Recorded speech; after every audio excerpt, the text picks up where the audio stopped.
రేవంత్ రెడ్డి మీకు భరోసా ఇస్తున్నా, మీ భవిష్యత్తుకు నాది హామీ అని అన్నట్టుగా కూడా తెల్లారి పేపర్లలో చూసినాం, టీవీలలో కూడా చూసినాం. ఇది కూడా అబద్ధమేనా? ఇంతమంది టీవీలలో అపోహపడుతున్నారు, బీఆర్ఎస్ కార్యకర్తలు అపోహపడుతున్నారు, మేము అపోహపడుతున్నాం. మీరు చేసింది ఏది కూడా పొరపాటు కాదా? మీరు ఎన్ని చేసినా తప్పించుకోలేరు. తప్పకుండా దొరికిపోయిన దొంగలు మీరు, అందులో సందేహమేం లేదు. సరే, ముఖ్యమంత్రి మూటలతో దొరికి తప్పించుకొని తిరుగుతలేడా, మేము మాత్రం ఎందుకు తిరగలేమని అనుకుంటున్నారా మీరు? రెడ్ హ్యాండెడ్గా బ్యాగ్తోనే దొరకంగా ముఖ్యమంత్రి అయింది ఆయన. మేమెందుకు మేము గిళ్ళేసి తప్పించుకోలేమా? ఆయన అంట్ల నుంచి తప్పించుకోలేము, ఉపాయం ఉన్నప్పుడు మమ్మల్ని తప్పియలేడా అని చెప్పి మీరు అనుకుంటున్నారేమో. మీరు తప్పించుకోలేరు. తప్పకుండా స్పీకర్ గారు చట్ట ప్రకారం నిర్ణయం తీసుకుంటారని మేము భావిస్తున్నాం. ఎందుకంటే ఈ చట్టం కూడా వాళ్ళు తెచ్చిందే, పార్టీ ఫిరాయింపుల నిరోధక చట్టం కూడా వారు తెచ్చింది. మరి వారి నాయకులు తెచ్చిన చట్టాన్ని గౌరవించే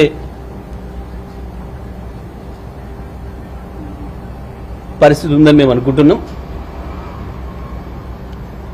స్పీకర్ గారు చేసే నిర్ణయం చట్టానికి అనుకూలంగా ఉంటే సరే, లేదంటే ఆల్రెడీ మేము కోర్టు మెట్లు ఎక్కున్నాం కాబట్టి, కోర్టే గడువు ఇచ్చింది కాబట్టి, ఇంకా ఈ కంటిన్యూస్ ప్రాసెస్లోనే ఉంది కాబట్టి, ఇక్కడ ఒకవేళ ఏదైనా తప్పించుకున్నా కోర్టులో తప్పించుకోలేరు. తప్పకుండా మీ ఎన్నికలు రద్దు అవ్వడం ఖాయం, ఉప ఎన్నికలు రావడం ఖాయం. దాంట్లో ప్రజలు మిమ్మల్ని శాశ్వతంగా రాజకీయాల నుంచి దూరమయ్యేంత పద్ధతిలో తీర్పులు ఇవ్వడం కూడా ఖాయం. అటువంటి నిర్ణయాన్ని ప్రజలు కూడా వెలిబుచ్చడం ఖాయం. ఎన్నికల్లో మీకు బుద్ధి చెప్పి ఓటమితో ఆ పరిస్థితి ఉంటుంది. సరే, ఇవాళ మేము ఒక ఇద్దరి పైన సమాధానాలు వెళ్ళిపోయినాయి. ఎందుకంటే మా సంజయ్ కుమార్, మా ఎమ్మెల్యే గారు ఎవరైతున్నారో కల్వకుంట్ల సంజయ్ గారు, స్పీకర్ గారు అది ఇచ్చే రోజుకి లేరు, వారు విదేశాలకు వెళ్ళి ఉన్నారు ముందు రోజే. కాబట్టి అది వారికి చేరలేదు.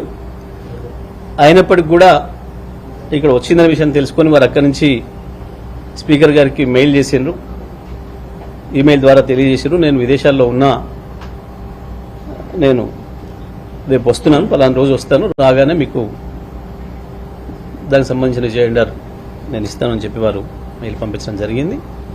మరి తప్పకుండా వీళ్ళపైన సరైన చర్యలు ఉంటాయి. తప్పకుండా డిస్క్వాలిఫై అవుతారు, ఉప ఎన్నికలు వస్తాయి, అందులో సందేహం లేదు. ఫిరాయింపు ఎమ్మెల్యేలకు 8 మంది వివరణ ఇచ్చారని చెప్పి చెప్తున్నారు కదా, మీకు 3 రోజులు సమయం ఇచ్చారని చెప్పినాను, దానికి సంబంధించినటువంటి అన్ని ఆధారాలు ఇచ్చారని చెప్పి చెప్తున్నారు కదా, మీరు ఎప్పటిలోగా నిర్ణయం తీసుకోవాలని చెప్పేసి స్పీకర్ కోరాడు. కోర్టే చెప్పింది, మేము కోరడం ఏంది, కోర్టే 3 నెలల్లో నిర్ణయం తీసుకోండి అని చెప్పి చెప్పింది. కోర్టు ఇచ్చిన గడువు లోపలనే వారు యాక్ట్ చేస్తారని చెప్పి మేము అనుకుంటున్నాం. సమాధానం చెప్పాలని చెప్పేసి కోర్టు నిర్ణయం తీసుకోవాలని చెప్పింది, సమాధానం చెప్పమని. కోర్టు 3 నెలల్లో నిర్ణయం తీసుకోండి అని చెప్పి చాలా స్పష్టంగా చెప్పింది. దానికి అనుగుణంగానే వారు నోటీసులు ఇచ్చిండ్రు. ఆ కోర్టు తీర్పును అర్థం చేసుకుని 2 నెలల్లో మొన్న నోటీసులు ఇచ్చిండ్రు. నోటీసులు ఇచ్చి ఆ నోటీసును అర్థం చేసుకోవడానికి వారికి కూడా 15 రోజుల సమయం ఇచ్చిండ్రు. వారు ఇచ్చిన సమాధానానికి మాత్రం 3 రోజులలోనే రిజైండర్స్ ఇవ్వండి అని మాకు ఇచ్చారు నోటీసు. వారికి అంత సమయం పట్టినా మేము 3 రోజులలోనే మేము మా రిజైండర్స్ ఇచ్చినాం. దాంట్లోనే రాసిండ్రు, మాకు ఇచ్చిన దాంట్లోనే కోర్టు గడువు ఉన్నందున ఎక్కువ సమయంకి అవకాశం లేదు, మీరు 3 రోజులలోనే చెప్పాలి, ఎక్కువ గడువు అడగడానికి కూడా అవకాశం లేదనే విషయాన్ని కూడా రాశారు దాంట్లో.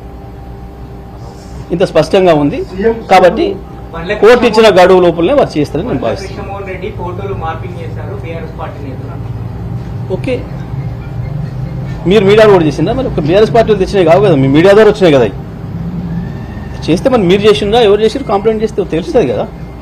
మేము తెచ్చినాయి కావు, మరి మీరు ఇచ్చినాయినా, మీ ఫోటోలలో వచ్చినాయి, మీ పేపర్లలో వచ్చినాయి, మేము చూపించింది మేము తయారు చేసుకొచ్చాం. ఎక్కడన్నా మీ అన్ని మీడియా ఛానళ్ళలో వచ్చింది, అన్ని పేపర్లలో వచ్చినాయి, గా ఫోటోలే మేము తెచ్చి చూపించినాం, గా వాటిని తీసుకుపోయి అల్లు ఇచ్చినాం. ఒకవేళ మార్పింగ్ చేసి ఉంటే మీకు పడుతుంది ఆ శిక్ష, మరి మాకైతే కాదు. మార్పింగ్ ఖైరతాబాద్ ఎమ్మెల్యే దానా నాగేందర్ స్పష్టంగా సికింద్రాబాద్ పార్లమెంట్ అభ్యర్థిగా కాంగ్రెస్ పార్టీ తీర్మానం చేశారు. ఇంకా ఇంతకంటే ఎక్కువ ఏమి నిదర్శనం ఏమి ఇప్పుడు ముంచట అడగాల్సింది స్పీకర్ గారిని, చెప్పాల్సింది స్పీకర్ గారు.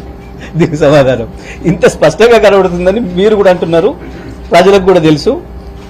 ఆయన ఆ బీఫామ్ మీద పోటీ చేస్తే కొంతమంది ఓట్లు కూడా పడ్డాయి. కాంగ్రెస్ పార్టీ ప్రజలు, కాంగ్రెస్ పార్టీని ఇష్టపడ్డ ఓట్లు కూడా వేసిండ్రు. ఇదంతా జరిగింది.